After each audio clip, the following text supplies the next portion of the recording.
ஒரே மெய் தேவனாகிய நம்முடைய பிதாவாகிய தேவனுடைய ஏகோவா என்னும் நாமத்தினாலும் பிதாவின் குமாரனாயிருக்கிற கர்த்தராகிய இயேசு கிறிஸ்துவினாலும் உங்களுக்கு என்னுடைய அன்பின் வாழ்த்துக்கள். நாம் தொடர்ந்து படிக்கிற இந்த பாடம் இனி வரும் உலகமும் தேவனுடைய ராஜ்யமும் என்கிறதான பாடத்தை படித்து கொண்டிருக்கிறோம். அதனுடைய 4 பாகங்களாக நாம் பல காரியங்களை கற்றறிந்தோம். மறுபடியுமாக அடுத்த பாகத்தை நாம் படிப்போம்.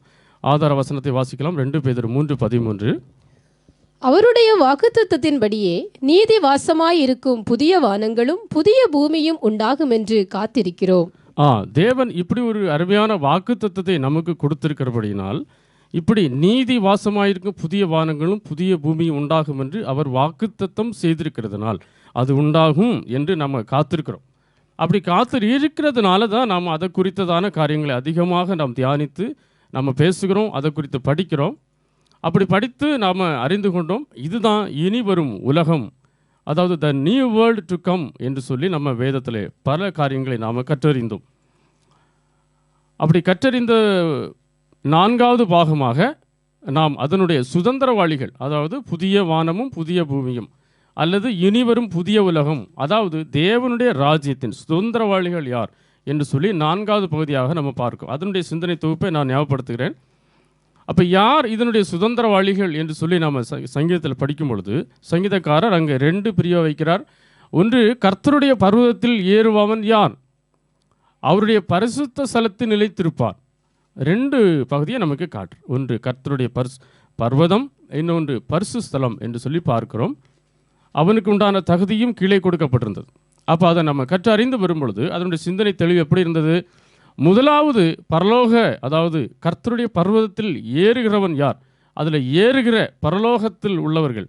அப்போ முதற் பலனானவர் கிறிஸ்து என்று சொல்லி பார்த்தோம். கிறிஸ்து தேவனுக்கு கீழ்ப்படிந்தார், தேவனால் எழுப்பப்பட்டார், தேவனால் உயர்த்தப்பட்டார், சகல அதிகாரத்தையும் தேவனிடத்தில் பெற்றார், தேவனால் சுதந்திரவாளியாக நியமிக்கப்பட்டார். அப்போது முதலாவது சுதந்திரவாளி என்று சொல்லி பார்த்தோம். அதற்கு பின்பு வருகிற சுதந்திரவாளிகள், பின்பு அவர் வருகையில் அவருடையவர்கள், அதாவது முதற் பலனானவர்கள், அவர்களும் என்ன பண்ணார்கள் என்றால் கிறிஸ்துவுக்கு கீழ்ப்படிந்தார்கள், கிறிஸ்துவினால் எழுப்பப்பட்டார்கள். ஏனென்றால் அவர் வருகையில் தான் அவருடைய உயிர்ப்பிக்கப்படுவார்கள். அப்போ கிறிஸ்துவினால் எழுப்பப்பட்டார்கள், கிறிஸ்துவினாலே உயர்த்தப்பட்டார்கள், கிறிஸ்துவினிடத்தில் அதிகாரத்தை பெற்றார்கள். ஏனால் கிறிஸ்துவினார், நான் என்னுடைய பிதாவினிடத்தில் அதிகாரம் பெற்றது போல உங்களுக்கு ஜெயங்குழுவனுக்கு அவனுக்கும் நான் அதிகாரத்தை கொடுப்பேன்னு சொல்லியிருக்கிறேன். அதன்படியே கிறிஸ்துவினால் அதிகாரத்தை பெற்றார்கள், கிறிஸ்துவினாலே சுதந்திரவாளியாக, உடன் சுதந்திரவாளியாக நியமிக்கப்பட்டார்கள். அப்போது அடுத்த குரூப் பீப்புள் இவர்கள் பரலோகத்திற்கு ஏறுகிறவர்கள் என்று சொல்லி பார்த்தோம். அடுத்தல கர்த்தருடைய பரிசுத்த ஸ்தலத்தில் வாசம் பண்ணுகிற இவர்களுக்கு ஏற வேண்டிய அவசியம் இல்லை. ஏனென்றால் அவர்கள் பூமியில் அவர்கள் வாசம் பண்ணுகிறவர்கள். தேவனால் கிறிஸ்துவின் மூலம் இவர்களும் உயிரோடு எழுப்பப்படணும். ஏனென்றால் இவர்கள் கீழ்ப்படிந்த பிறகு உயிரோடு எழுப்பப்படுவதில்லை. ஏனென்றால் இவர்கள் கீழ்ப்படிவதற்காக இவர்கள் எதையும் சத்தியத்தை எதுவும் கேட்டதும் இல்லை. அதனால் முதலாவது இவர்களை உயிரோடு எழுப்பணும், அதற்கு பிறகு இவர்களுக்கு நீதியை கற்றுக் கொடுக்கணும். அதுதான் கிறிஸ்துவனுடைய ஆட்சி. அதற்கு அந்த நீதிக்கு, தேவ நீதிக்கு, அதாவது கிறிஸ்துவுக்கு அல்லனா கிறிஸ்துவுக்கும் சபைக்கும் இவர்கள் கீழ்ப்படியணும். கீழ்ப்படியும் பொழுது பிதாவினால் ஆசீர்வதிக்கப்பட்ட செம்மறியாட்டு வகுப்பாக இவர்களும் ராஜ்யத்தின் சுதந்திரவாளிகளாய் மாறுகிறார்கள் என்று சொல்லி நாம் பார்த்தோம். அடுத்தபடியாக இதனுடைய தொடர்ச்சியாக நாம் வாசிக்கலாம். இனிவரும் உலகத்தை குறித்து பேசுகிறோமே, அதை அவர் தூதர்களுக்கு கீழ்ப்படுத்தவில்லை. இப்படி இனிவரும் இந்த உலகத்தை குறித்து நம்ம பேசுகிறோம், அதுதான் முடிஞ்சு போச்சு முதல் பாட்டு. அதை அவர் தூதர்களுக்கு கீழ்ப்படுத்தவில்லை. அப்படின்னா யாருக்கு கீழ்ப்படுத்தினார் என்று சொல்லி பார்க்கும் பொழுது, ஆதலால் அவர் தேவதூதருக்கு கீழ்ப்படுத்தவில்லை, உதவியாக கை கொடாமல் அவர் என்ன பண்ணாரா, ஆபிரகாமின் சந்ததிக்கு உதவியாக கை கொடுத்தார். அப்போ இங்கே ஆபிரகாமின் சந்ததிக்கு தேவன் கை கொடுத்தார் என்று சொல்லி பார்க்க. அப்போ இந்த ஆபிரகாமின் சந்ததி ஒரு மனுக்குலம். இந்த ஆபிரகாம் ஒரு தெய்வ பிறவி அல்ல. ஆபிரகாம் ஒரு மனிதன், ஒரு மனுக்குலத். இந்த மனுக்குலத்துக்கு தான் தேவன் என்ன பண்ணாராம், கை கொடுத்தாராம். எதற்காக? இனிவரும் உலகத்தை குறித்த காரியத்தில் இந்த மனுக்குலத்துக்கு, அதாவது ஆபிரகாமின் சந்ததிக்கு தான் கை கொடுத்தார் என்று சொல்லி பார்க்கும். அப்போது நாம் கேட்கலாம் கேள்வி, ஏன் இந்த ஆபிரகாமின் சந்ததிக்கு உதவியாக மட்டுமே கை கொடுத்தார்? வேற இந்த பூமியில் வேற ஒருவரும் இல்லையா? ஆபிரகாம் இந்த பூமியில் உள்ள எல்லாரும் காட்டிலும் ஆபிரகாம் தான் நீதிமானா? இல்லைன்னா அப்படியானால் ஆபிரகாமின் சந்ததி அல்லாதவர்களுக்கு சுதந்திரமே கிடையாதா? ஆபிரகாமின் சந்ததிக்கு உதவியாக தானே கை கொடுத்தார் என்று வேதம் சொல்லுகிறது. அப்படி இருக்கும் பொழுது ஆபிரகாமின் சந்ததி அல்லாதவர்கள் என்ன பண்ணுவார்கள்? அவர்களுக்கு சுதந்திரம் ஒன்றும் கிடையாதா என்று சொல்லி பார்க்கும் பொழுது நாம் சில காரியங்களை அறிவது அவசியமாக இருக்கிறது. அதை 22:15 வாசிக்கலாம். கர்த்தருடைய தூதனானவர் இரண்டாம் தரம் வானத்திலிருந்து ஆபிரகாமை கூப்பிட்டு, நீ உன் புத்திரன் என்றும் உன் ஏக சுதன் என்றும் பாராமல் அவனை ஒப்பு கொடுத்து இந்த காரியத்தை செய்தபடியால். அப்போ கர்த்தருடைய தூதனானவர் இங்கே ஆபிரகாமை கூப்பிட்டு சொல்றாரு, நீ உன் புத்திரன் என்றும் உன் ஏக சுதன் என்றும் பாராமல். ஏக சுதன் என்ன அர்த்தம்? ஏக சுதன்னாக்கா ஒன்று, ஏகம்னா ஒன்று என்று அர்த்தம். ஏக சுதன்னா ஒன்று தான், அதில் வேற எதையும் கொண்டு குழப்ப முடியாது. அப்போ அவனை ஒப்பு கொடுத்து இந்த காரியத்தை செய்தபடியால். அப்போ இந்த காரியத்தை செய்தபடியால் என்று சொல்கிற மற்ற காரியங்களெல்லாம் நம்ம அந்த வேத பொதியை பார்த்து அறிந்து கொள்ள வேண்டும். அப்போ செய்தபடியால், அதாவது கீழ்ப்படிந்தபடியால், அதுக்கு என்ன பண்ண போகிறாராம்? நான் உன்னை ஆசீர்வதிக்கவே ஆசீர்வதித்து உன் சந்ததியை வானத்து நட்சத்திரங்களைப் போலவும் கடற்கரை மணலைப் போலவும் பெருகவே பெருக பண்ணுவேன் என்றும் உன் சந்ததியார் தங்கள் சத்துருக்களின் வாசல்களை சுதந்திரித்துக் கொள்வார்கள் என்றும் நீ என் சொல்லுக்கு கீழ்ப்படிந்தபடியினால், அதான் நீ செய்தபடியினால், அதாவது கீழ்ப்படிந்தபடியினால், அதான் கீழ்ப்படிதல் தான் என்னது முதல் பகுதியாக இருக்குன்னு சொல்லி பார்த்தோம். அப்போ கீழ்ப்படிந்தபடியினால் உன் சந்ததிக்குள் பூமியில் உள்ள சகல ஜாதிகளும் ஆசீர்வதிக்கப்படும் என்றும் என் பேரில் ஆணையிட்டேன் என்று கர்த்தர் சொல்லுகிறார் என்றார். இதை சொல்லி கொடுத்தவர் கர்த்தருடைய தூதனானவர். யார் சொன்னாராம்? கர்த்தர் சொன்னாராம். கர்த்தர் சொல்லுகிறார் என்றார். என்ன சொன்னார் கர்த்தர்? உன் சந்ததிக்குள் பூமியில் உள்ள சகல ஜாதிகளும் ஆசீர்வதிக்கப்படும். முதல்ல என்ன படித்தோம்? அவர் ஆபிரகாமின் சந்ததிக்கு உதவியாக கை கொடுத்தார். பூமியில் உள்ள எல்லாருக்கும் சந்ததிக்கு உதவியாக கை கொடுக்கல. ஆனால் இப்போ என்ன சொல்றாரு? அதனுடைய அர்த்தம் என்னவா? உன் சந்ததிக்குள் பூமியில் உள்ள சகல ஜனங்களும் ஆசீர்வதிக்கப்படும். அப்போ நமக்கு உடனே கேள்விகள் வரலாம். அப்படியானால் பூமியில் உள்ள சகல ஜனங்களும் ஆபிரகாமின் சந்ததிகளா? கண்டிப்பாக இருக்கிறதுக்கு வாய்ப்பு இல்லை. ஏன்னா ஆபிரகாமுக்கு முன்னாடி எத்தனையோ பேர் வந்து வாழ்ந்து போயிட்டாங்க. ஆபிரகாமுக்கே சகோதரர்கள் உண்டு. அப்படியெல்லாம் இருக்கும் பொழுது ஆபிரகாமின் சந்ததி இந்த பூமி முழுவதும் கண்டிப்பாக இருப்பதற்கு வாய்ப்பில்லை. அப்போ அது என்ன என்று சொல்லி நாம் அறிந்திருக்கணும். அப்போ ஆபிரகாமின் சந்ததி யார்? அதாவது டிசெண்டன்ஸ் ஆஃப் ஏப்ரஹாம், அது யாராக இருக்கணும்? அது பூமி முழுவதும் ஆபிரகாமின் சந்ததியா அப்படின்னு சொல்லி பார்க்கும் பொழுது இங்கே ஒரு குரூப்பை நம்ம பார்க்கிறோம். அவர்கள் யூதர்கள் என்று சொல்லி வச்சுக்கிடுவோம். யூதர்கள் அவருக்கு, அதாவது இயேசுக்கு பிரதித்திரமாக நாங்கள் ஆபிரகாமின் சந்ததியாக இருக்கிறோம். அப்போ இங்கே ஒரு சந்ததியாக இவங்க இருக்கிறாங்க சொல்லி நம்ம பார்க்குறோம். இதை யூதர்கள் மட்டும்தான் சொல்ல முடியும் இந்த வார்த்தையை. மற்றபடி வேற யாரும் இந்த உலகத்தில் சொல்ல முடியாது. அப்படி சொல்கிறாங்க. அவர்கள் என்ன சொல்கிறாங்கன்னாக்க, நாங்கள் ஆபிரகாமின் சந்ததியாக இருக்கிறோம், நாங்கள் ஒரு காலம் ஒருவனுக்கும் அடிமைகளாக இருக்கவில்லை. அப்படி இருக்கும்போது விடுதலை ஆவீர்கள் என்று நீர் எப்படி சொல்லுகிறீர்? இயேசு கிறிஸ்து சொன்னார், சத்தியத்தையும் அறிவீர்கள், சத்தியம் உங்களை விடுதலையாக்கும் அப்படின்னு சொன்ன பொழுது அவங்க சொன்ன பதில், நாங்கள் எப்படி விடுதலை ஆகணும்? நாங்கள் ஒருவனுக்கும் ஒரு காலம் அடிமையாக இருக்கவில்லை. சொல்லும் பொழுதே எப்படி சொல்கிறாங்க? கிமு 606 கிபி 1914 வரைக்கும் இஸ்ரவேல் என்கிற ஒரு தேசமே இல்லை. அதாவது முழுக்க முழுக்க மற்ற புறஜாதிகளுடைய ராஜ்யத்தில் தான் அடிமைகளாக இருந்தாங்க கடைசி வரைக்கும். முதல்ல பாபிலோன் ராஜா எப்போ சிறைப்பிடித்து போனானோ அன்னையிலிருந்து இவர்களுக்கென்று ஒரு தனி தேசமும் இல்லை, ராஜ்யமும் இல்லை. தங்களை தாங்களே ஆளுகிற உரிமையும் கொடுக்கப்படலை. எப்போ உலக வரைபடத்திலேயே அப்படி ஒரு நாடே இல்லாமல் போயிட்டு எப்போ வந்தது? 1914 தான், கிபி 14 தான் அப்படி ஒரு இஸ்ரவேல் தேசம் வந்து அவர்கள் இப்போ தங்களை தாங்கள் ஆளுகிறார்கள். ஆனால் இவங்க என்ன சொல்கிறாங்க பாருங்க, நாங்கள் ஒரு காலம் ஒருவனுக்கும் அடிமைகளாக இருக்கவில்லை. எவ்வளோ அழகான பொய் சொல்கிறாங்க பாருங்க. அதற்கு அவர்கள், ஆபிரகாமே எங்கள் பிதா, அதாவது ஆபிரகாம் எங்கள் பிதா என்னன்னு சொல்லிட்டோம், நாங்கள் ஆபிரகாமின் சந்ததி, நாங்கள் ஆபிரகாமுக்கு பிள்ளைகள் அப்படின்னு சொல்கிறாங்க. இயேசு அவர்களை நோக்கி, நீங்கள் ஆபிரகாமின் பிள்ளைகளாக இருந்தால் ஆபிரகாமின் கிரியைகளை செய்வீர்களே, மனம் திரும்புதலுக்கு ஏற்ற கனிகளை கொடுங்கள், ஆபிரகாம் எங்களுக்கு தகப்பன் என்று உங்களுக்குள்ளே சொல்ல தொடங்காதிருங்கள், தேவன் இந்த கல்லுகளினாலே ஆபிரகாமுக்கு பிள்ளைகளை உண்டு பண்ண வல்லவராயிருக்கிறார். அப்போது இப்படி ஒரு குரூப் பீப்புள் என்ன சொல்லியிருந்தாங்கன்னாக்கா, நாங்கள் ஆபிரகாமின் சந்ததி அப்படின்னு சொல்லி தங்களை ரொம்ப பெருமையாக நினச்சிக்கிட்டு இருந்தாங்க. ஆனால் இயேசு கிறிஸ்து அது என்ன சொல்கிறாரு, நீங்கள் அப்படி நினைக்கிறதுக்கு எந்த தகுதியும் இல்லை. ஏனென்றால் ஆபிரகாமுக்கு சந்ததியை தேவன் இந்த கல்லுகளினால் உண்டாக்க முடியும். அப்படியே நீங்கள் சந்ததிகளாக இருந்திருந்தால் அந்த ஆபிரகாமின் கிரியைகளை என்ன பண்ணியிருப்பீர்கள்? செய்திருப்பீர்கள். ஆபிரகாம் என்ன செய்தார்? என்ன கிரியை செய்தார்? கீழ்ப்படிந்தார். எதற்கு? சத்தியத்திற்கு கீழ்ப்படிந்தார். அப்போ சத்தியத்திற்கு கீழ்ப்படிந்தார். நீங்கள் கீழ்ப்படிய மாட்டேங்கிறீங்க. தேவனிடத்தில் கேட்ட சத்தியத்தை சொன்ன மனுஷனாகி என்னை கொல்ல தேடுகிறீர்கள். நீங்கள் சத்தியத்தை கேட்கவும் இல்லை, சத்தியத்தை கீழ்ப்படியவும் இல்லை. அப்படி இருக்கிறதுனால நீங்கள் ஆபிரகாமுக்கு பிள்ளை இல்லை அப்படின்னு சொல்லி இயேசு கிறிஸ்து அதை கரெக்ட் பண்ணுறதை நம்ம பார்க்குறோம். அப்போ இவங்கள் யாருடைய சந்ததியா? நீங்கள் உங்கள் பிதாவாகிய பிசாசானவனால் உண்டானவர்கள், உங்கள் பிதாவினுடைய இச்சைகளின் செய்ய மனதாயிருக்கிறீர்கள்.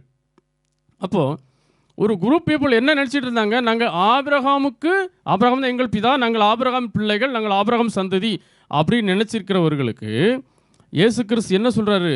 நீங்கள் ஆபிரகாமின் சந்ததியும் அல்ல, ஆபிரகாம் உங்களுக்கு பிதாவும் அல்ல. நீங்கள் யாருடைய சந்ததி? நீங்கள் பிசாசின் சந்ததி. அவர் தான் சொல்கிறார், நம்ம சொல்லலை. நீங்கள் உங்கள் பிதாவாகிய பிசாசினால் உண்டானவர்கள். ஏனென்றால் அவனுடைய கிரியைகளை தான் நீங்கள் செய்து கொண்டிருக்கிறீர்கள். அதனால் அவன் தான் உங்களுக்கு பிதா, அவனுக்கு தான் நீங்கள் என்னது? பிள்ளைகள். நீங்கள் பிசாசின் சந்ததி அப்படின்னு சொல்லி இயேசு கிறிஸ்து தெளிவாக சொல்லிட்டாரு. அப்போது இப்படித்தான் இன்றைக்கி நிறைய பேர் என்ன நினச்சிருக்கிறாங்க? அவங்கவங்க நாங்கள் ஆபிரகாம் பிள்ளைகள், நாங்கள் மோசேயினோட சீசர்கள், நாங்கள் இயேசுவின் சீசர்கள், இப்படி நிறைய பேர் தங்களை என்ன பண்ணிட்டாங்க? தங்களை இப்படி பொய்யான எண்ணம் கொண்டிருக்கிறாதுன்னு பார்க்குறோம். ஆனால் இயேசு கிறிஸ்து ஒரே தீர்வை சொல்லிட்டாரு, இவங்க பிதாவாகிய பிசாசானால் உண்டானவர்கள், இவர்கள் பிசாசின் சந்ததி. அப்போது நமக்கு இதை கேட்ட உடனே ஆச்சரியமாக இருக்கும். என்ன, யூதர்கள் ஆபிரகாமின் சந்ததி இல்லையா? ஏன்னா நம்ம சொல்லலை ஆபிரகாம் சந்ததி இல்லைன்னு சொல்லிட்டு இயேசு கிறிஸ்து சொன்னார், என்னது? நீங்கள் ஆபிரகாம் சந்ததி இல்லை, நீங்கள் பிசாசின் சந்ததி அப்படி சொன்னார். அப்போ உண்மையான இந்த ஆபிரகாமின் சந்ததி யார் அப்படின்னா, யூதர்களும் ஆபிரகாமின் சந்ததி தான் நினச்சிட்டு இருந்தாங்க. அப்போ அதுவே பொய்னா அப்போ வேற யார் தான் அந்த ஆபிரகாம் சந்ததி அப்படி சொல்லி படிக்கணும் இல்லையா? அதுக்கு தான் கலாத்தியர் 3:6-7 படிப்போம். அப்படியே ஆபிரகாம் தேவனை விசுவாசித்தான், அது அவனுக்கு நீதியாக எண்ணப்பட்டது. ஆகையால் விசுவாச மார்க்கத்தார்கள் எவர்களோ அவர்களே ஆபிரகாமின் பிள்ளைகள் என்று அறிவீர்களாக.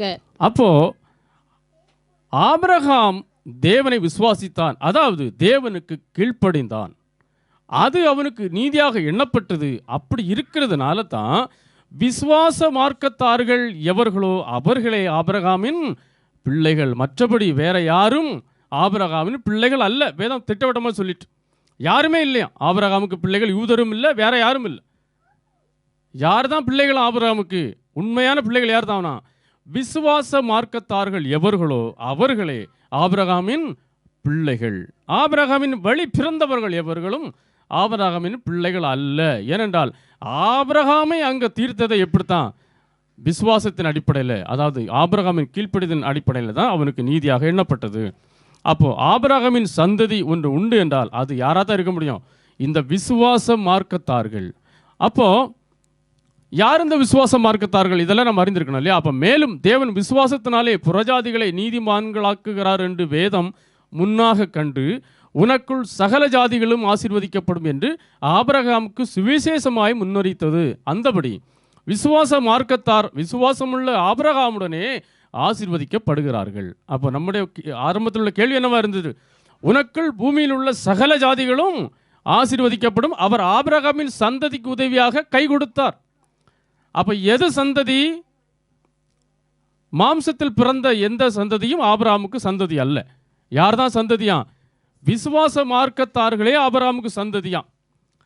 அப்போ இப்படி விசுவாச மார்க்கத்தார்கள் தான் ஆபிரகாமோடு ஆசீர்வதிக்கப்படுவார்கள் என்பதை ஆபிரகாமுக்கு ஒரு சுவிசேஷமாய் முன்னறிவித்தார். ஸோ இதான் நடந்த காரியம். அப்போ ஆபிரகாமுக்கு சுவிசேஷம் முன்னறித்தது எப்போ? எத்தனையோ 1000 வருஷங்களுக்கு முன்பதாக சுவிசேஷம் சொல்லி அதை இப்பொழுது நிறைவேற்றி கொண்டிருக்கிறார். அதைத்தான் நம்ம இப்போ படிச்சுக்கிட்டு இருக்கோம்னு சொல்லி பார்க்கணும். அப்போ விசுவாச மார்க்கத்தார்கள் தான் இந்த விசுவாசம் உள்ள ஆபிரகாமுடைய ஆசீர்வதிக்கப்படுகிறார்களே அல்லாமல் ஆபிரகாமின் மாம்ச வழி பிறந்த எவரும் ஆபிரகாமுடனே ஆசீர்வதிக்கப்படுவதில்லை என்று வேதம் திட்டவட்டமாய் சொல்லுகிறது. அப்படின்னா சிந்தனை தெளிவு என்ன? இந்த விசுவாச மார்க்கத்தார்கள் எவர்களோ அவர்களே ஆபிரகாமின் சந்ததி. அதாவது விசுவாச மார்க்கத்தார்கள் எவர்களோ அவர்களுக்கே தேவன் என்ன பண்ணாராம்? அவர்களுக்கு உதவியாக தான் கை கொடுத்தார், வேற எவருக்கும் உதவியாக அவர் கை கொடுக்கவில்லை. அப்போ விசுவாச மார்க்கத்தார்கள் எவர்களோ அவர்களே என்ன பண்ணுவாங்க? ஆபிரகாமோடு, அதாவது விசுவாசம் உள்ள ஆபிரகாமோடு ஆசீர்வதிக்கப்படுகிறார்கள். அப்போ இப்போ ஆபிரகாமின் சந்ததி என்ன என்று நமக்கு தெளிவாக புரிஞ்சிட்டு. அப்படின்னா இந்த விசுவாச மார்க்கத்தார்கள் என்று சொல்லி வரும்பொழுது, அப்போ இது என்ன விசுவாச மார்க்கத்தார்கள் அப்படின்னா இந்த விசுவாசம் என்ன? ஆசீர்வதிக்கப்படுவார்கள் என்று சொல்லப்பட்ட இந்த ஆசீர்வாதமும் என்ன?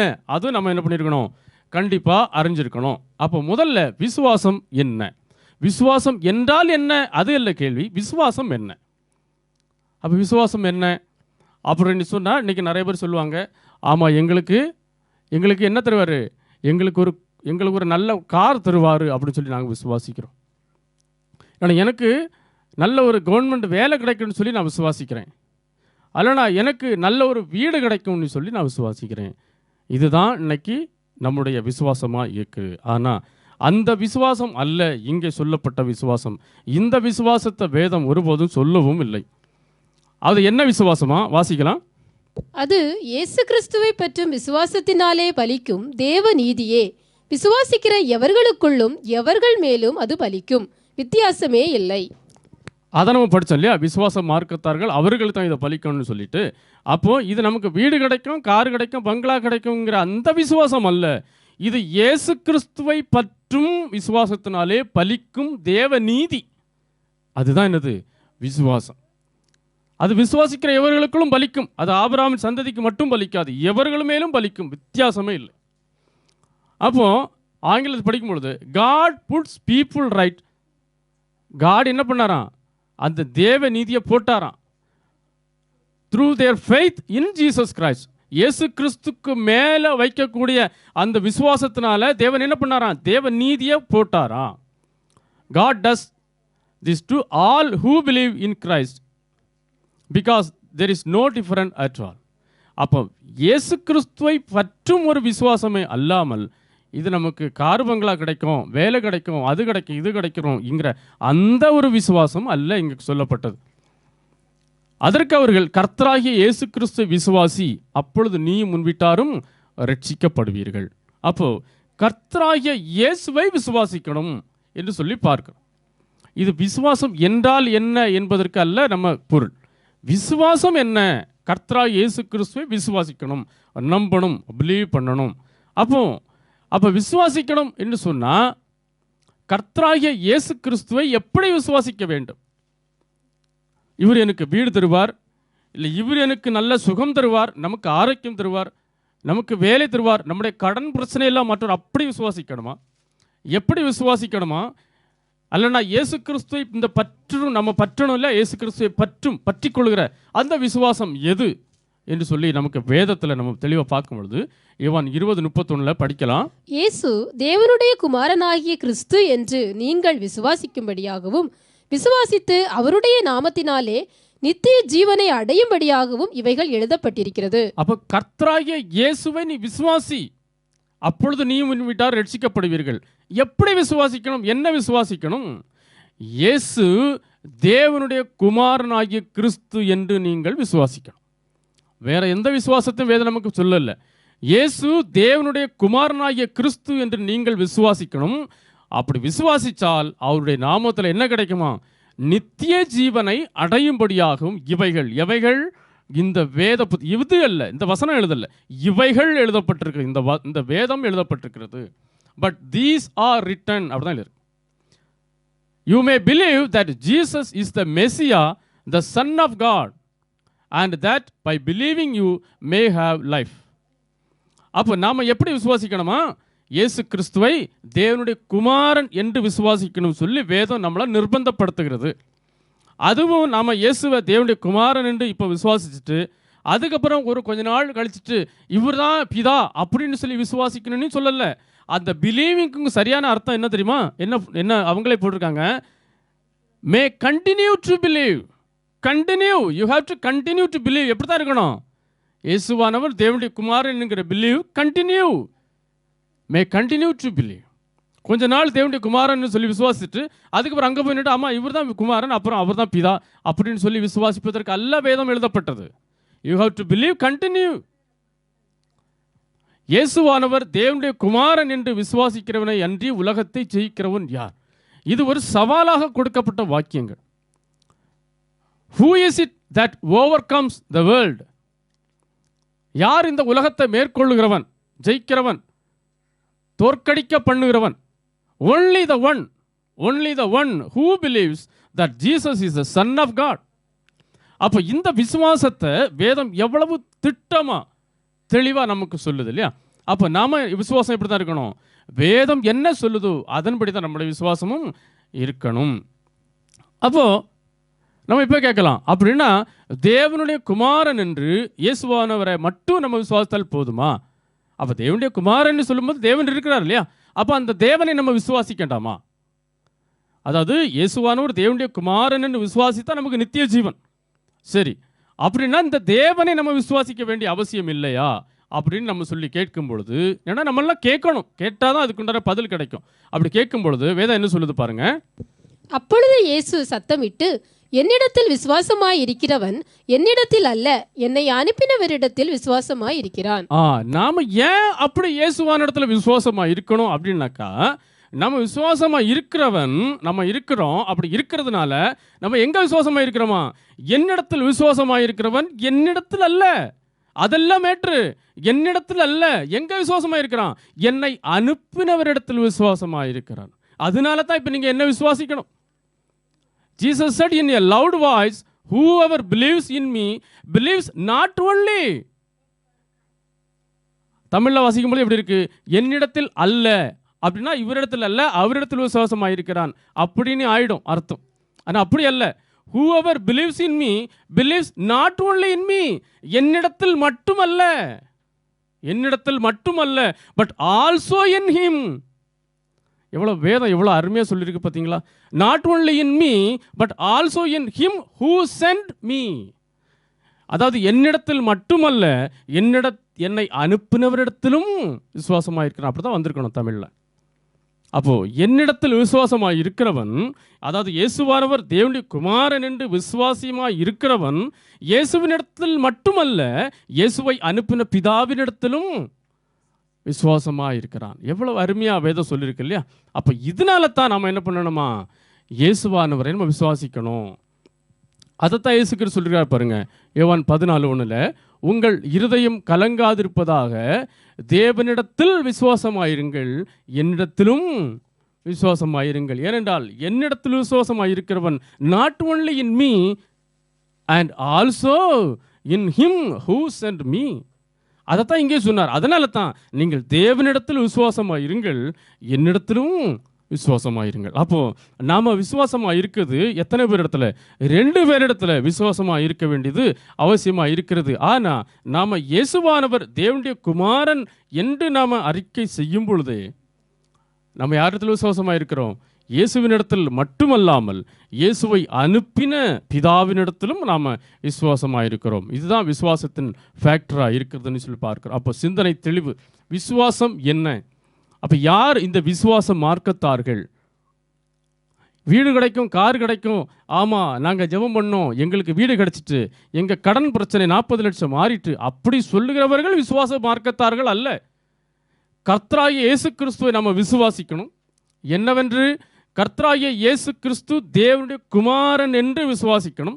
அப்படி விசுவாசிக்கிறவர்கள் தேவனிடத்திலும் தேவனால் அனுப்பப்பட்ட கிறிஸ்துவனிடத்திலும் விசுவாசமாய் இருக்கிறார்கள். இந்த விசுவாசத்தை உடையவர்களே விசுவாச மார்க்கத்தார்கள். அதுவும் இல்லாமல் இங்கே இருந்துட்டு அங்கே போய் ஞானசனம் எடுக்கிறதும், அங்கேருந்து இங்கே போய் ஞானசனம் எடுக்கிறதும், அங்கேயும் இங்கேயும் 2 இடத்துல ஞானசனம் எடுத்து 2 இடத்துலையும் மெம்பர்ஷிப் வச்சுருக்கோம், அதுவும் அல்ல விசுவாச மார்க்கத்தார்கள். வேதம் திட்டமாய் சொல்லுகிறது விசுவாசம் என்ற விசுவாச மார்க்கத்தார்கள் யார். அப்போ இந்த விசுவாசத்தை உடையவர்களே விசுவாச மார்க்கத்தார்கள். அதான் வேதம் சவாலாக கேட்டுடுச்சு இல்லையா? Who can believe, who can defeat the world? The only one who believes that Jesus Christ is Son of God. இயேசுவானவர் தேவனுடைய குமாரன் என்று விசுவாசிக்கிறவனே அல்லாமல் வேற ஒருவனும் என்ன பண்றதில்லை, உலகத்தை ஜெயிக்கிறதில்லை. அவன் உலகத்துக்குள்ள கடந்து உலகத்தை ஜெயிச்சுக்கிட்டு இருப்பான், உலகத்துக்குள்ள கடந்து உலகத்தை ஜெயிச்சுட்டு இருப்பான். ஆனால் உலகத்திலிருந்து ஜெயிக்க அவனால் முடியாது.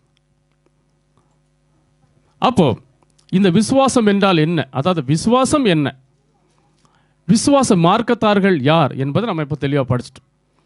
அப்போது இந்த விசுவாச மார்க்கத்தார்கள் எப்படி ஆபிரகாமின் சந்ததி ஆகிறாங்க அப்படின்னு சொல்லி நம்ம தெரிஞ்சிட்டோன்னா அப்போ தான் சரியாக புரியும் இவர் ஏன் இந்த ஆபிரகாமின் சந்ததிக்கு உதவியாக கை கொடுத்தார். அப்படிங்கிற சரியான தெளிவு நமக்கு வந்துடும். அப்போ யோவான் 1:12 நம்ம படிக்கலாம். அவருடைய நாமத்தின் மேல் விசுவாசம் உள்ளவர்களாய் அவரை ஏற்றுக்கொண்டவர்கள் எத்தனை பேர்களோ அத்தனை பேர்களும் தேவனுடைய பிள்ளைகள் ஆகும்படி அவர்களுக்கு அதிகாரம் கொடுத்தார். போதும். அதாவது நம்ம ஏற்கனவே விசுவாசம் படித்தோம். இயேசுவை விசுவாசிக்கிறவன் இயேசுவினிடத்தில் மட்டுமல்ல, இயேசுவை அனுப்பின பிதாவினிடத்தில் விசுவாசமாக இருக்கிறார். அப்போ இது விசுவாசம் ஃபேக்டரு. அப்படி இருக்கும் பொழுது அவருடைய, அதாவது இயேசு கிறிஸ்துடைய நாமத்தின் மேல் விசுவாசம் உள்ளவர்களாய் இயேசுவை ஏற்றுக்கொண்டவர்கள் எத்தனை பேர்களோ அத்தனை பேர்களும் யாருடைய பிள்ளைகள்? தேவனுடைய பிள்ளைகள் ஆகும்படி அதிகாரம் கொடுத்தார். ஏனென்றால் இயேசு கிறிஸ்து தேவனுடைய பிள்ளை. அப்படி இருக்கிறதுனால தான் இயேசுவானவர் தேவனுடைய பிள்ளை என்று, அதாவது தேவனுடைய குமாரன் என்று விசுவாசிக்கிறவன், இயேசுவை அப்படி ஏற்றுக்கொள்கிறவன், அப்படி இயேசு கிறிஸ்துவை பற்றி கொள்கிறவன், அவர்களுக்கு அவர் எப்படி அதிகாரம் கொடுக்கிறாராம்? தேவனுடைய பிள்ளைகள் ஆகும்படிக்கு அவர்களுக்கு அதிகாரம் கொடுத்தார். தேவன் அப்படி அதிகாரம் கொடுத்தார். அப்போ இங்கே என்ன வந்துடுது? ஒரு ரிலேஷன்ஷிப் வந்துடுது. தேவனுடைய பிள்ளை அவர்கள் எப்படி வராங்களாம்? அவர்கள் இரத்தத்தினாலாவது, மாம்ச சித்தத்தினாலாவது, அல்லது புருஷனுடைய சித்தத்தினாலாவது, அதாவது இரத்தத்தினாலாவது, மாம்ச சித்தத்தினாலாவது, புருஷனுடைய சித்தத்தினாலாவது, எந்த வகையிலாவது பிறவாமல் எப்படி பிறந்தார்களாம்? தேவனாலே பிறந்தவர்கள். எப்படி இயேசு கிறிஸ்து தேவனால பிறந்தாரோ அதே போல தேவனாலே பிறந்தவர்கள், அதாவது தேவனுடைய பிள்ளைகள். அப்படின்னா என்ன ஆயிடுச்சு? இப்போ ஒரு சந்ததி, ஒரு ரிலேஷன்ஷிப்பு, ஒரு உறவு முறை என்ன ஆயிற்று வந்ததை நம்ம பார்க்கலாம். நீங்கள் எல்லாரும் கிறிஸ்து இயேசுவை பற்றும் விசுவாசத்தினால் தேவனுடைய புத்திரராய் இருக்கிறீர்களே. விசுவாசத்தை பற்றி படித்தேன் இல்லையா? அது என்ன விசுவாசம்? கிறிஸ்து இயேசுவை பற்றும் விசுவாசம். அப்படி நம்ம பற்றும் விசுவாசத்தில் வந்ததுனால நம்ம என்னவாயிட்டோமா? தேவனுக்கு புத்திரராயிட்டோமா. ஏனென்றால் இயேசு கிறிஸ்து தேவனுடைய புத்திரர், அதாவது தேவனுடைய முதற் பேரானவர், தேவனுடைய ஒரே பேரானவர், தேவனுடைய ஒரே புத்திரர். அப்படி இருக்கிறதுனால நாமளும் என்னவாயிட்டோமா? தேவனுடைய புத்திரராய் இருக்கிறீர்களே. அப்போ தேவனுடைய புத்திரர் அல்லனா தேவனுடைய பிள்ளைகள் அல்லனா தேவனுடைய குமாரர்கள், எப்படி எடுத்தாலும் ஒரே மீனிங் தான். அப்போ தேவனுக்கு நாம் என்னவாயிரமோ? பிள்ளைகள் ஆகிறோம்னு சொல்லி பாருங்க. ஆபிரகாமுக்கு உண்டான ஆசீர்வாதம் கிறிஸ்து இயேசுவினால் புறஜாதிகளுக்கு வரும்படியாகவும், ஆவியை குறித்து சொல்லப்பட்ட வாக்குத்தத்தத்தை நாம் விசுவாசத்தினாலே பெறும்படியாகவும் இப்படி ஆயிற்று. ஆபிரகாமுக்கும் அவனுடைய சந்ததிக்கும் வாக்குத்தத்தங்கள் பண்ணப்பட்டன. சந்ததிகளுக்கு என்று அநேகரை குறித்து சொல்லாமல் உன் சந்ததிக்கு என்று ஒருவனை குறித்து சொல்லியிருக்கிறார். அந்த சந்ததி கிறிஸ்துவே. அப்போ அந்த சந்ததி கிறிஸ்துவே. அதைத்தான் அவர் ஆரம்பத்தில் சொன்னார். இப்படி கிறிஸ்து மூலமாய் இந்த உலகத்தில் எல்லாரும் தேவனுடைய பிள்ளைகள் ஆகிறார்கள், ஆகிறதற்கு அதிகாரம் கொடுக்கப்படுகிறாள் என்பதை ஆபிரகாமுக்கு சுவிசேஷமாய் முன்னறிவித்தாராம். உன் சந்ததிக்குள் பூமியில் உள்ள சகல ஜாதிகளும் ஆசீர்வதிக்கப்படும், விசுவாசிக்கிற எவன் மேலும் பலிக்கும் பட்சபாதம் இல்லை. அதான் அவருடைய நாமத்தில் விசுவாசம் உள்ளவர், அவரை ஏற்றுக்கொண்டவர் எத்தனை பேர்களும் அத்தனை பேர்களும் என்ன ஆயிடுறாங்க? தேவனுடைய சந்ததி ஆகிறாங்க. அதாவது தேவனுடைய பிள்ளைகள் ஆகிறாங்க. தேவனுடைய பிள்ளைகள் ஆகிறாங்க. அந்த சந்ததி யாராம்? அந்த சந்ததி கிறிஸ்துவே. அதாவது கிறிஸ்துவனுடைய சந்ததி ஆகிறாங்க. கிறிஸ்து யாருடைய சந்ததி? கிறிஸ்து தேவனுடைய ஒரே பேரானவர். அப்போ கிறிஸ்து தேவனுடைய குமாரன். அப்போ அந்த கிறிஸ்துவனுடைய சந்ததி, அதாவது நம்ம எப்படி வந்தோம்? கிறிஸ்துவை இயேசுவை பற்றும் விசுவாசத்தினால. எப்படி? கிறிஸ்து இயேசுவை பற்றும் விசுவாசத்தினால கிறிஸ்துவனிடத்தில் மாத்திரமல்ல, கிறிஸ்துவை அனுப்பின அல்லனா அபிஷேகம் பண்ணின அந்த பிதாவை நம்ம என்ன பண்ணுறோம்? விசுவாசிக்கிறோம். அப்படி விசுவாசிக்கிறதுனால நாம் தேவனுடைய பிள்ளைகளாகும்படி அந்த தேவ நீதியை பெறுறதுனால நாமளும் தேவனுக்கு பிள்ளைகளாகிறோம். கிறிஸ்துவோடு கூட சுதந்திரர் ஆகிறோம். ஏனென்றால் கிறிஸ்து சர்வத்துக்கு சுதந்திரவாளி, அதை நியமிச்சிட்டாரு. அப்போ கிறிஸ்துவனு கூட தான் இனி என்ன பண்ண முடியும்? உடன் சுதந்திரவாளிகளாக இருக்க முடியும். உடன் சுதந்திரவாளிகளாக இருக்கணும்னா எப்படி தேவனுக்கு கிறிஸ்து ஒரே பேரான குமாரனோ அதே போல மற்றவர்களும் இந்த சந்ததியார்கள் அத்தனை பேர்களும் என்ன பண்ணியிருக்கணும்? தேவனுடைய பிள்ளைகளாக, குமாரர்களாக, புத்திரர்களாக மாறி இருக்கணும். அப்படி மாறுகிறது தான் அதாவது தேவ சந்ததி. இதைத்தான் அங்கே ஆபிரகாம் சொன்னார், உனக்குள் பூமியில் உள்ள சகல ஜாதிகளும் ஆசீர்வதிக்கப்படும் என்று சொன்னார். யூதன் என்றும் கிரேக்கன் என்றும் இல்லை, அடிமை என்றும் சுயாதீனன் என்றும் இல்லை, ஆண் என்றும் பெண் என்றும் இல்லை, நீங்கள் எல்லாரும் கிறிஸ்து இயேசுவுக்குள் ஒன்றாயிருக்கிறீர்கள். ஏனென்றால் கிறிஸ்து தேவனிடத்தில் எப்படி இருக்கிறாரு? ஒன்றாயிருக்கிறார். அதான் சொன்னார், நானும் பிதாவும் ஒன்றாயிருக்கிறோம். அப்படி இருக்கிற போல நாமளும் இப்போ என்ன ஆயிட்டோம், கிறிஸ்து இயேசுவுக்குள் ஒன்றாயிருக்கிறோம். அப்படி ஒன்றாக இருக்கிறதுனால தான் தேவன் நம்மளை பார்த்து என்ன பண்ணாரு, பிள்ளைகள், என்னுடைய குமாரர், என்னுடைய புத்திரர் என்று அவரால் சொல்ல முடியும். நீங்கள் கிறிஸ்துவனுடையவர்கள் ஆனால் ஆபிரகாமின் சந்ததியாராயும் வாக்குத்தத்தத்தின்படி சுதந்திராயும் இருக்கிறீர்கள். அப்போ ஆசீர்வாதம் யாருக்கு வந்துச்சு? தேவன் யாருக்கு கை கொடுத்தார்? ஆபிரகாமின் சந்ததிக்கு உதவியாக கை கொடுத்தார். அவர் தேவ தூதருக்கு உதவியாக கை கொடுக்கவில்லை. ஏனென்றால் தேவ தூதர்கள் ஏற்கனவே உலகத்தை கெடுத்து குட்டிச்சோறாக்கிட்டாங்க. அதனால இனி கொடுக்க மாட்டாரு. இப்போ இனி யாருக்கு கொடுத்துருக்காரா? ஆபிரகாமின் சந்ததி. அப்போ ஆபிரகாமின் சந்ததி யாராம்? கிறிஸ்துவின் மூலமாய் தேவனுக்கு பிள்ளைகளாகிற அத்தனை பேரும் ஆபிரகாமின் சந்ததி. அதாவது நீங்கள் கிறிஸ்துவினுடையவர்கள் ஆனால் உண்மையா, அதாவது இங்கே ஞானஸ்நானம் எடுத்து இங்கே ஒரு காரியத்துக்கு, அங்கே ஞானஸ்நானம் எடுத்து அங்கே ஓட்டு பெற்றுட்டு, அப்புறம் இங்கே ஞானஸ்நானம் இங்கே பெண்ணு கட்டிட்டு, அந்த ஞானஸ்நானம் அல்ல. கிறிஸ்து இயேசுக்கு உள்ளான ஞானஸ்நானம் பெற்றவர்கள் அனைவரும் கிறிஸ்து இயேசுவை தரித்திருக்கிறார்கள். அதாவது கிறிஸ்து இயேசுக்குள் ஒன்றாயிருக்கிறார்கள். அப்படி நீங்கள் கிறிஸ்துவனுடையவர்கள் ஆனால், அல்லாமல் மேரேஜுக்கு போய் கிறிஸ்துவனுடையவர்கள் ஆனால் அப்படி அல்ல. நீங்கள் உண்மையிலே கிறிஸ்துவனுடையவர்கள் ஆனால் யாருடைய சந்ததி? ஆபிரகாமின் சந்ததி. அதாவது ஆபிரகாமின் சந்ததி என்றால் ஆபிரகாம் விசுவாசிகளுக்கு தகப்பன் தான். ஆனால் உண்மையான தகப்பன் யாரு? பரலோக பிதா. அவர் தான் தகப்பன், அவர் தான் விசுவாசிகளின் தகப்பன். அப்போ அந்த தகப்பனுக்கு நீங்கள் பிள்ளைகள் ஆயிடுறீங்க. அந்த தகப்பனுடைய முதற் பேரானவர் தான் இயேசு கிறிஸ்து. மற்றவர்கள் எல்லாரும் அவருடைய உடன் சகோதரர்களா, உடன் சுதந்திரவாளிகளா, சுதந்திரராயும் இருக்கிறீர்கள். அப்போ இந்த வாக்குத்தத்தம் தான் அங்கே கொடுத்தார். உனக்குள் பூமி, உனக்குள் உன் சந்ததிக்குள் பூமியில் உள்ள சகல ஜாதிகளும் ஆசீர்வதிக்கப்படும் என்று சொன்ன இந்த வாக்குத்தத்தத்துக்கு நாம் என்ன பண்ணிடுறோம்? சுதந்திரராக இருக்கிறோம், உண்மையான கிறிஸ்துவனுடையவர்கள் ஆனால். இது கண்டிஷன். அப்போ சிந்தனை தெளிவு என்ன? கர்த்தராகி இயேசு கிறிஸ்துவை நம்ம எப்படி விசுவாசிக்கணும்? தேவனுடைய குமாரன் என்று விசுவாசிக்கணும். அதை விட்டு வேறு தவறான உபதேசத்துக்கோ நம்ம விசுவாசத்துக்கோ அல்லனா வேற ஏதோ மாய்மாலத்துக்கோ நம்ம இருந்தோம் என்றால் அது வேதம் கற்பித்த உபதேசம் அல்ல, வேதம் கற்பிக்கிற விசுவாசமும் அல்ல. அது மனுஷருடைய மார்க்கம் போதித்த விசுவாசமே அல்லாமல் வேற அல்ல. அப்படி விசுவாசிக்கிறவர்கள் எப்படி? இயேசுவானவர் தேவனுடைய குமாரன் என்று விசுவாசிக்கிறவர்கள் தேவனிடத்திலும் கிறிஸ்துவனிடத்திலும், அதாவது கிறிஸ்துவனிடத்திலும் கிறிஸ்துவை அனுப்பின பிதாவினிடத்திலும் விசுவாசமாய் இருக்கிறார்கள். இந்த விசுவாசத்தை உடையவர்கள் மாத்திரம்தான் விசுவாச மார்க்கத்தார்கள்.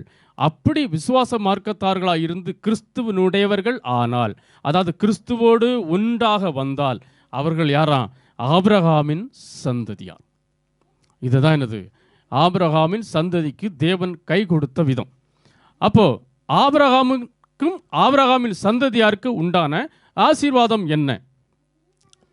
அப்போ இன்னைக்கு உலகத்தில் இருக்கிற நிறைய கிறிஸ்தவ உலகம், சொல்லப்போனால் கிறிஸ்தவ மாயமான இந்த கிறிஸ்தவ உலகத்தில் இப்படிப்பட்ட தவறான உபதேசங்களும் உண்டு. ஆபிரகாம் எப்படி இருந்தார்? வெள்ளியும் பொன்னும் உடைய சீமானா இருந்தான், அதனால ஆபிரகாமின் ஆசீர்வாதம் உங்களுக்கு வந்துச்சு. அப்படித்தானே சொல்லியிருக்கிறாரு. ஆபிரகாமுடைய ஆசீர்வாதம் புறஜாதிகளுக்கு வரும்படியாகவும் ஆபிரகாமுடைய ஆசீர்வாதம் நமக்கு வரும்னு தானே சொல்லியிருக்கிறாரு. அப்புறம் ஆபிரகாமுக்கு என்ன ஆசீர்வாதம் இருந்துச்சு?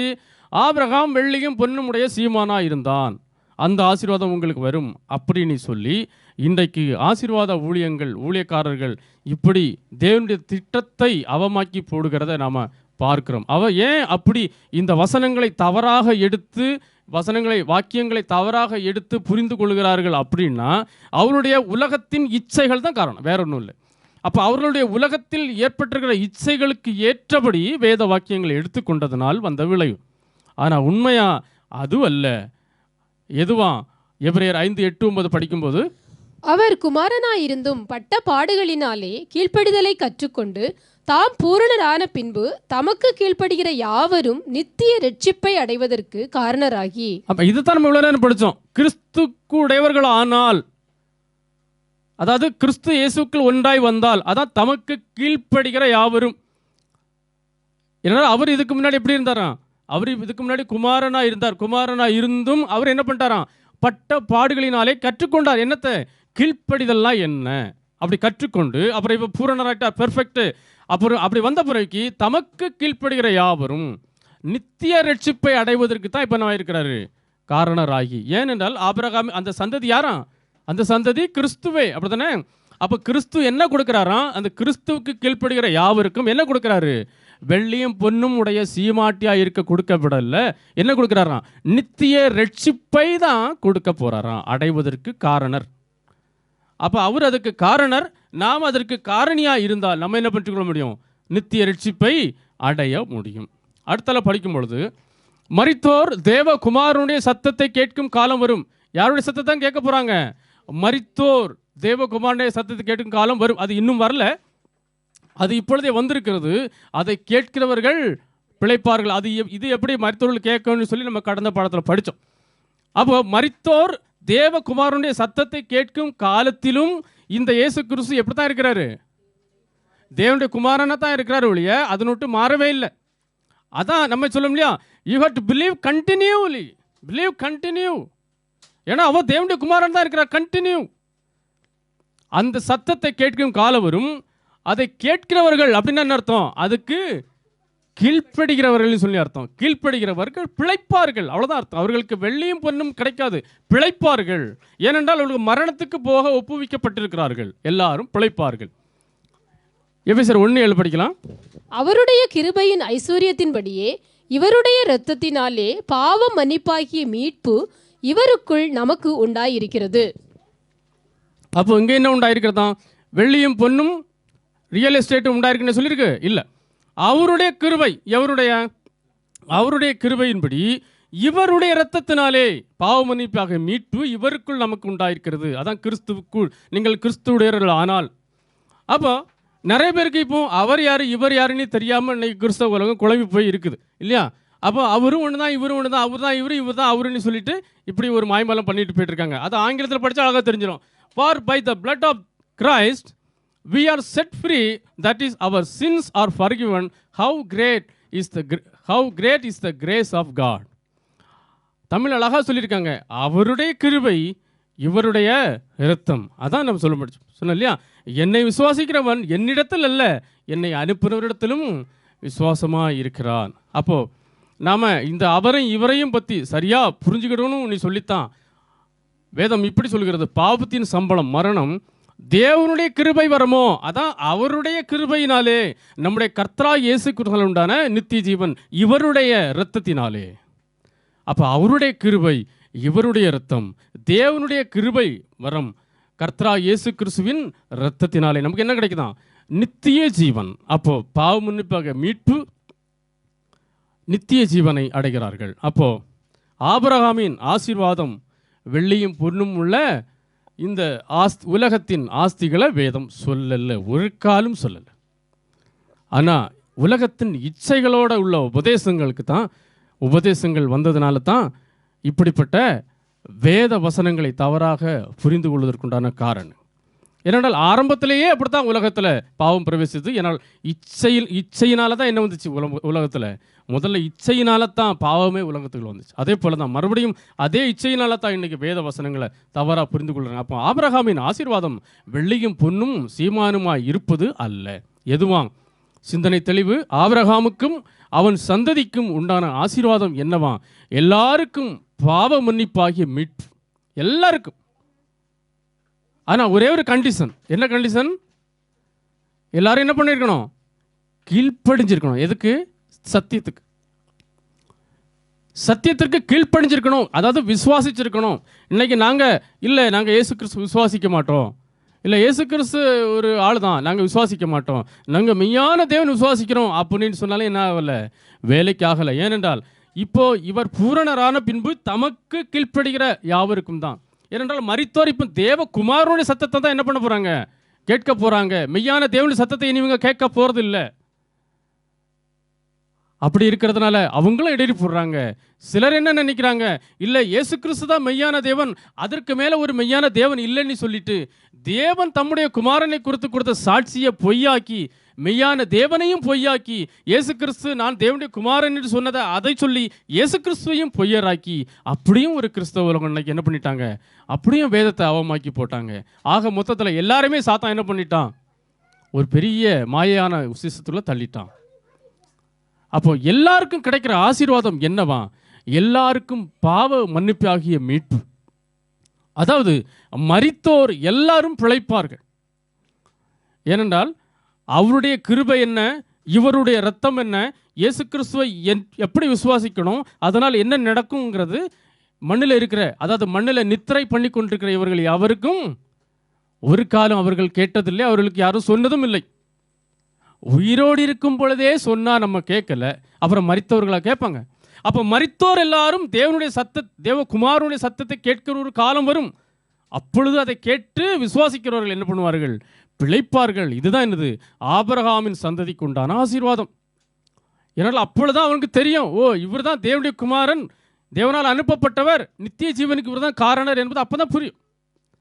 அதாவது எல்லாரும் நித்திய ரட்சிப்பை அடைவார்கள். ஏனென்றால் நித்திய ரட்சிப்பை அடைவதற்கு கிறிஸ்து இப்போ காரணராக இருக்கிறார்.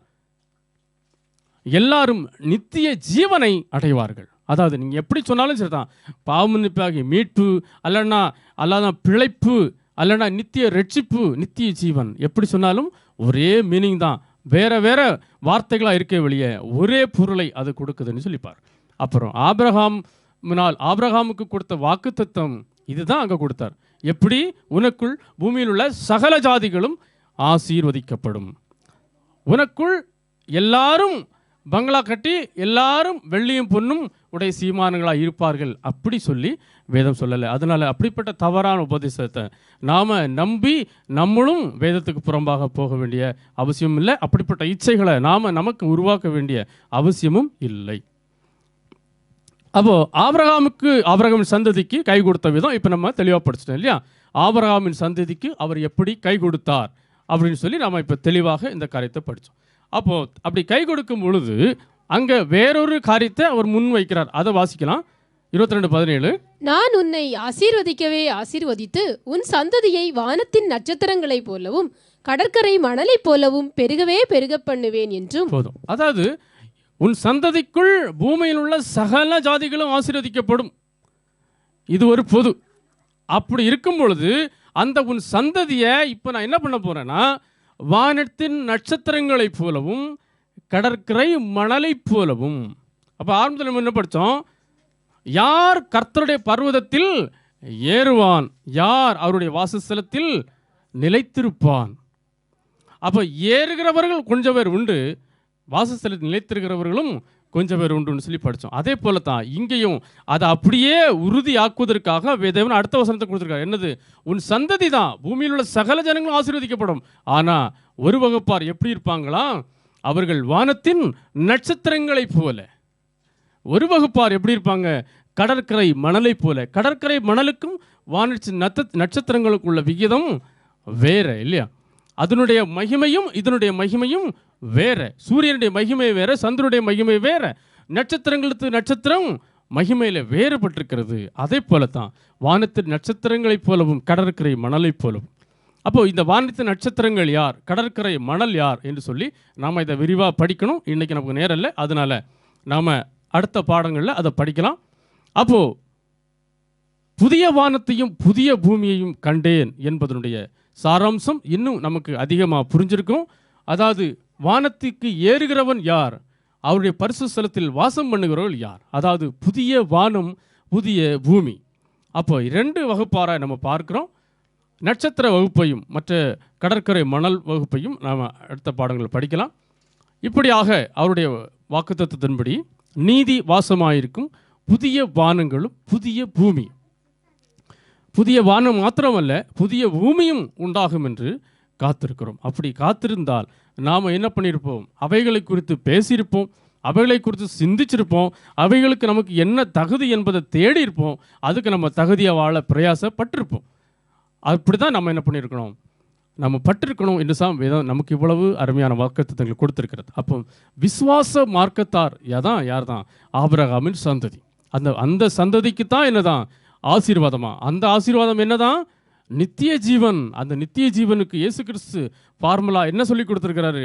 அந்த ஒரே மெய்யான தேவனையும் அந்த தேவன் அனுப்பின இயேசு கிறிஸ்துவையும் அறிவதே நித்திய ஜீவன். அப்போ எந்த இடத்துல போய் வசனங்களை டச் பண்ணாலும் எல்லாம் எப்படி தான் இருக்குது?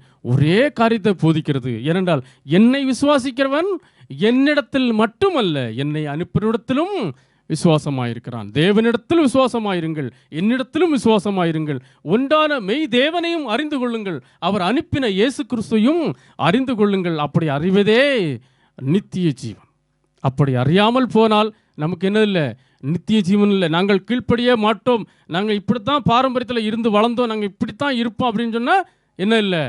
இல்லை, நித்திய ஜீவன் இல்லை. ஏனென்றால் தமக்கு கீழ்ப்படுகிற யாவருக்கும், அதாவது நீங்கள் ஆபிரகாமின் பிள்ளைகளாக இருந்தால் ஆபிரகாமின் கிரியைகளை செய்திருப்பீர்கள். ஆபிரகாம் என்ன செய்தான்? தேவனுக்கு கீழ்ப்படிந்தான். ஆனால் நான் இப்பொழுது தேவனிடத்தில் கேட்ட சத்தியத்தை உங்களுக்கு சொன்னேன், நீங்கள் யாரும் கீழ்ப்படிஇல்லை. இப்போ அதுக்கு பதிலாக என்ன பண்ணுறீங்க? கல் எடுத்து எரிய வாரீங்க. அதனால நீங்கள் ஆபிரகாம் சந்ததி அல்ல, நீங்கள் பிசாசின் சந்ததி. ஏனென்றால் பிசாசுடைய கிரியைகளை நீங்கள் வெளிப்படுத்தி கொண்டே இருக்கிறீங்க. அதான் சொன்னார் இயேசு கிறிஸ்து. அதே போல தான் வேதம் ஒன்று சொல்லுன்னா நம்ம என்ன பண்ணிடணும்? அப்படியே கீழ்ப்படியணும். எங்கள் தாத்தா சொன்னார், எங்கள் பாட்டி சொன்னார், எங்கள் போதவர் சொன்னார், எங்கள் ஐயா சொன்னார், எங்கள் ரெவரண்ட் சொன்னார், இதெல்லாம் இங்கே வேலைக்கு ஆகாது. வேதம் சொன்னால் நம்ம என்ன பண்ணிடணும்? கீழ்ப்படிஞ்சே ஆகணும். ஆனால் கீழ்ப்படுகிறவருக்கு தான் என்னதான்? தமக்கு கீழ்ப்படுகிற யாவருக்கும், அதாவது அதை அறிவதே, அதை அறியாமல் போவாயாகில் என்னதில்லை, எல்லாமே கண்டிஷன்லி தான். அறிவதே நித்திய ஜீவன். ஆனால் இந்த அறிவு ஃப்ரீயாக கொடுக்கப்படுகிறது. ஏனென்றால் மரித்தோர் எல்லாரையும் அவர் எப்படி தான் எழுப்ப போகிறாரு? எல்லாரையும் மரித்து உயிர், அதாவது செத்து மண்ணுக்குள்ளே நித்திரை பண்ணிக்கிட்டு போயிட்டு நீ விசுவாசிக்கிறியா, நீ விசுவாசிக்கிறியா அப்படி என்ன பண்ண போகிறதில்ல. அவர் கேட்க போகிறது என்னென்னா, கேட்டால் அவனுக்கு கேட்காது. அவன் எத்தனையோ 1000 வருஷத்துக்கு முன்னாடி செத்து போயிருக்கிறான், அவனுக்கு ஒன்றுமே கேட்காது. மரித்தோர் ஒன்றும் அறியார்கள். அப்போ அவன் என்ன பண்ணணும்? உயிரோடு முதல்ல எழுப்பணும். அந்த உயிரோடு எழுப்பக்கூடிய அந்த வல்லமையையும் அந்த திராணியையும் அந்த அந்த அதிகாரத்தையும் யார்கிட்ட இருக்கு? இயேசு கிறிஸ்துவிடத்தில் இருக்கு. அதனால இந்த இயேசு கிறிஸ்துடைய சத்தத்தை அல்லனா அவருடைய சத்தியத்துக்கு கீழ்ப்படுகிறவர்கள் தான் என்ன கொடுப்பாரு? நித்திய ஜீவனை கொடுப்பாரு. அப்போது நாமளும் என்ன பண்ணணும்? இல்லை நாங்கள் செத்த பிறகு தான் விசுவாசிப்போம் அப்படின்னு சொல்லி நம்ம இருந்துடக்கூடாது. இப்போ உயிரோடு இருக்கும் பொழுதே நம்ம என்ன பண்ணணும்? நம்ம விசுவாசிக்கணும். ஏனென்றால் என்னை விசுவாசிக்கிறவன் மரித்தாலும் பிழைப்பான், உயிரோடு இருந்து என்னை விசுவாசிக்கிறவனும் என்னென்றைக்கும் மறியாமலும் இருப்பான். அப்போ நம்ம இப்போவே நித்திய ஜீவனுக்கு உண்டான சத்தியத்தை தேவன் நமக்கு தந்திருக்கிறார். அப்போ நம்ம யோசித்து பார்க்கணும். நாங்கள் அந்த சபை இந்த சபைன்னு சொல்லி நாம் பெருமை கொள்வதில் எந்த அர்த்தமும் இல்லை. வேதம் சொல்லுது, ஆபிரகாமின் சந்ததிக்கு அவர் கை கொடுத்தார், அவர்களுக்கு தான் ஆசீர்வாதம். நீங்கள் அல்லனா நாம் ஆபிரகாமின் சந்ததியாராக நம்ம இருக்கிறோமா? அதாவது விசுவாச மார்க்கத்தாராக இருக்கிறோமா? சபையில் ஓட்டு போட உரிமை இருக்குன்னு நினச்சி தப்பாக நினச்சி தங்களை வஞ்சித்து யாரும் போயிடாதீங்க. அல்லனா உண்மையிலே கிறிஸ்துவனுடையவர்களாக இருக்கிறோமா? சர்டிஃபிகேட்டில் நமக்கு Christian, religion Christian, CSI Christian, Pentecost Christian, RC Christian இதெல்லாம் இருக்கலாம். ஆனால் இது ஒன்றும் இங்கே சொல்லப்பட்ட காரியத்துக்கு ஒத்து வராது. அல்லனா அப்படி நம்ம இருந்திருந்தால் என்ன பண்ணியிருப்போம்?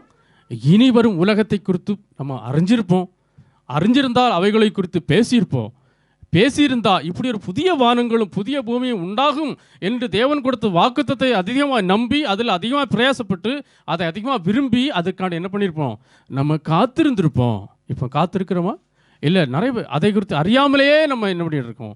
வாழ்த்துக்கிட்டு இருக்கோம். நம்ம என்ன பண்ணோம்? அதை அறியணும். ஆகையால் பிரியமானவர்களே, இவைகள் வர காத்திருக்கிற நீங்கள், இவைகள் இந்த புதிய வானமும் புதிய பூமியும் நீதி வாசமாயிருக்கும், அதாவது தேவனுடைய ராஜ்யம் வர காத்திருக்கிற நீங்கள் கரையற்றவர்களும் பிழை இல்லாதவர்களுமாய் சமாதானத்தோடு அவர் சந்நிதியில் காணப்படும்படி ஜாக்கிரதையாய் நாம் இருக்க கடமைப்பட்டிருக்கிறோம் என்று சொல்லி வேதம் நமக்கு அறிவுறுத்துகிறது. ஏனென்றால் யாரையும் இந்த உலகம் எளிதாக கீழே தள்ளிவிடும் என்பதில் எந்த மாற்றமும் இல்லை. அதனால் நாம் எப்படி இருக்கணுமா? ஜாக்கிரதையாய் இருக்கணும் என்று சொல்லி பார்க்க. இப்படி அருமையான சத்தியத்தை நமக்கு கொடுத்து அவருடைய இந்த ராஜ்யத்துக்கு காத்திருக்க செய்த தாம் ஒருவரே ஞானமுள்ளவருமாயிருக்கிற தேவனுக்கு அவருடைய குமாரனாகிய இயேசு கிறிஸ்துவின் மூலமாய் என்றென்றைக்கும் மகிமை உண்டாவதாக. ஆமென். நம்முடைய பிதாவாகிய தேவனாலும் பிதாவின் குமாரனாயிருக்கிற கர்த்தராகிய இயேசு கிறிஸ்துவினாலும் கிருபையும் சமாதானமும் சத்தியத்தோடும் அன்போடும் கூட நம் அனைவரோடும் இருப்பதாக. ஆமென்.